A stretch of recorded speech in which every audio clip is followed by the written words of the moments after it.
In Seminole County near Orlando, Florida, so many kids have lost their homes, school buses now stop at dozens of cheap motels where families crowd into rooms living week to week. 11-year-old Destiny Corfey joined the line at this motel a year ago. I never really noticed what people were actually going through until now, until we're actually going through it too. David and Teresa Corfey never imagined their family homeless. Together, they were making about $40 an hour detailing expensive cars. There was a 3-bedroom home, vacations, extras for the kids. But both jobs went, and then the house. Evicted, they found that the homeless shelters wanted to split their family up, boys and girls. That was definitely something that I wasn't going to have, was being separated at a time like this. I figured a time like this that we needed to be together more than anything. So David, Teresa, Destiny, George, and Chance moved into their van. George climbed up here on the back seat, and Destiny and Chance here. I was embarrassed that like maybe one of my friends might see me. I don't want anybody to know that I was actually in there. Where was the van parked? It was at a Walmart. We would actually go in Walmart and clean ourselves up before we go to school. Yeah, in the bathroom. Save some money. How would you do that?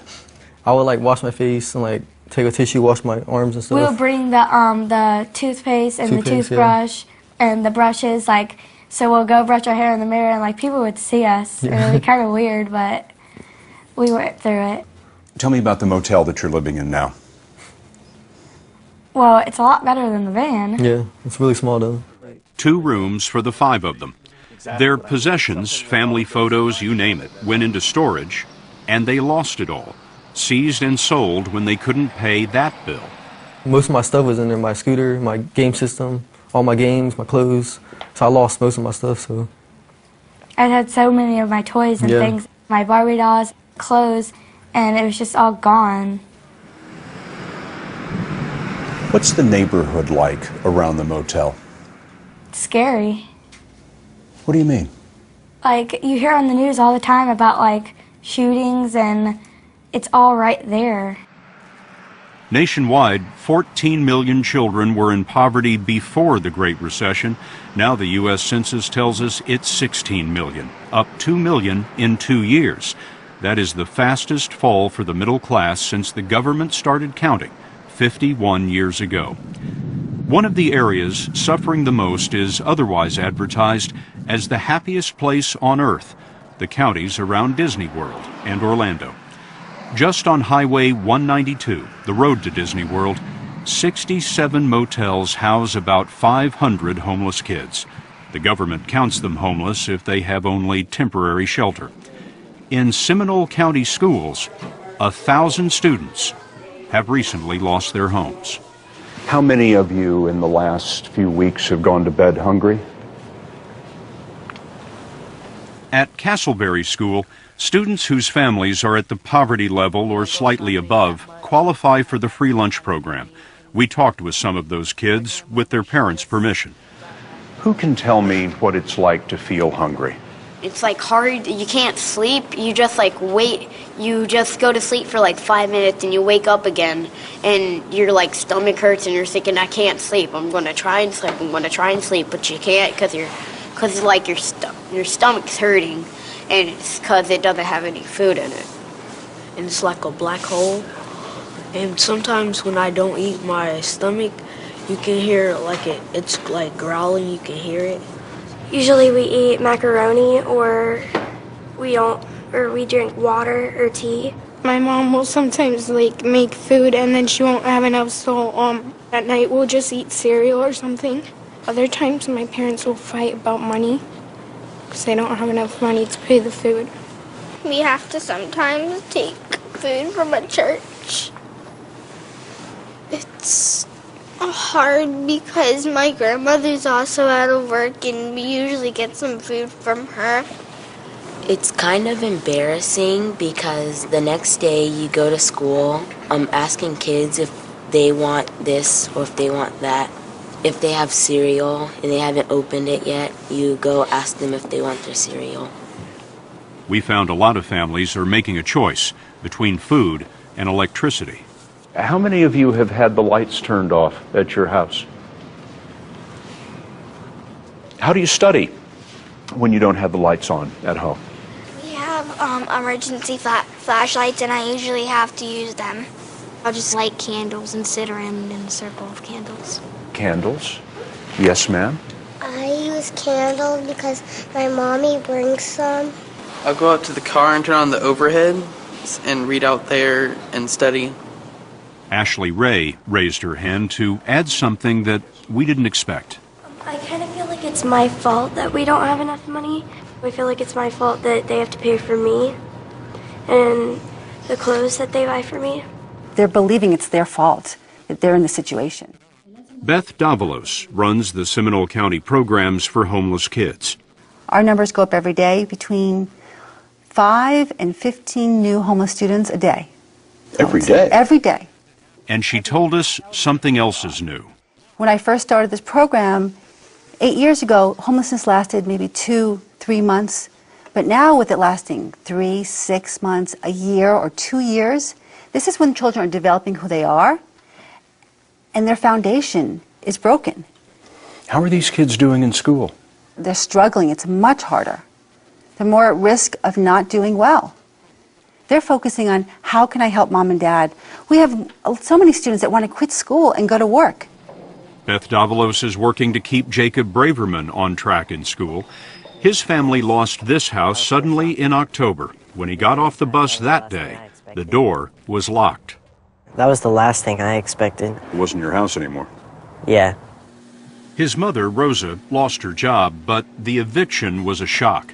The bank told Rosa she had 30 days, but it was 5 days later that the cops moved them out.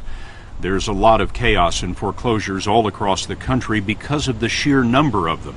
There were 1 million last year, and another 1 million are expected this year.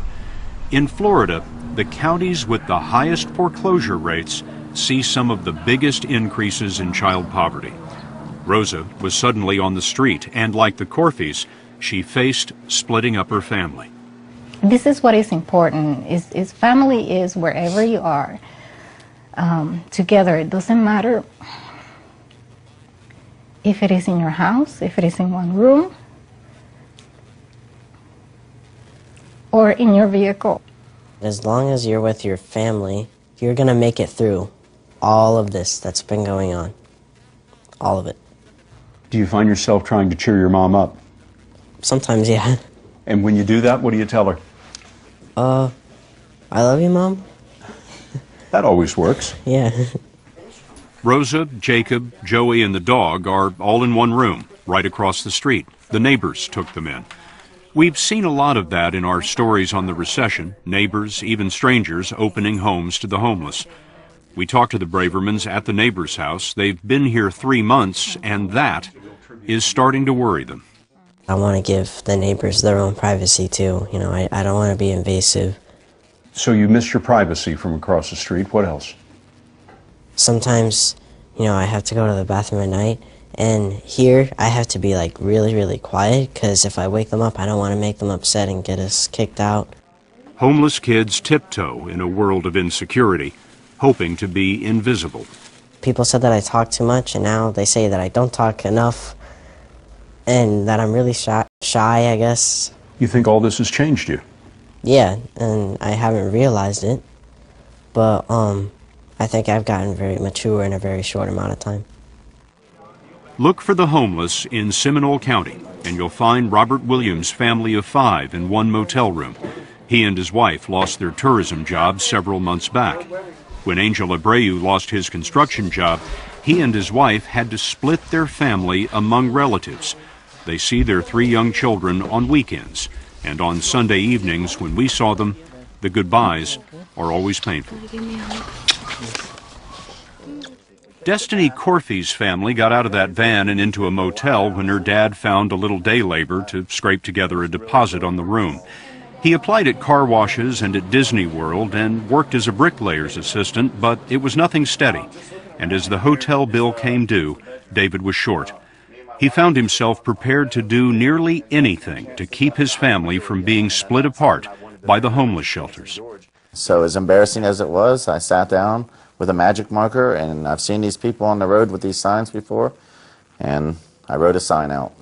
What did the sign say? said, please help, family of 5. Every truck that went by would holler up out to him or let him see my sign, hey, do you need any help? You know, can I get a job? Do you need any help? I didn't think that it was going to have to like come down to that. Like, he was actually going to go and take the sign and show it to people, and I don't want people to know like that he's my dad. Like, I don't want to be embarrassed by people. You must have thought that you would never be that guy, the guy with the sign. Never in a million years that I think that would be me. And I told my wife, this is America, and America that's full of wonderful people, and I'm going to go out and see what I can do and see if there's someone out there that can help us. He showed us the sign that eventually caught the eye of a woman who stopped to say she might have a job for him. And sure enough, that phone rang about a week later. She said, David, I'd like to tell you, you're golden. We have a job for you, and you can start Friday. And that's where you got the hat. That's where I got the hat. And the University of Central Florida. Absolutely. And I've been wearing this hat ever since. He's a parking attendant, $10 an hour, and that's enough to keep the motel room, but not enough to get out. George dropped out senior year to look for work, but Destiny is still being picked up on the school bus route for homeless kids. And when things get better again, we know that there's still people struggling, so we'll be able to help out a lot more, and we'll understand what they're going through. This opened your eyes to an America that you didn't know existed? Mm-hmm. I can't believe it. We all hear about the recovery, that the recession ended in 2009, but some things are getting worse before they get better, and child poverty is one of them. America's motel generation is growing fast. Like the kids who came out of the Great Depression, this generation is being shaped by homelessness and hunger, but also by memories of neighbors who open their homes and of families that refuse to be broken. Love you guys. Love you. Love you, Destiny. Love you too.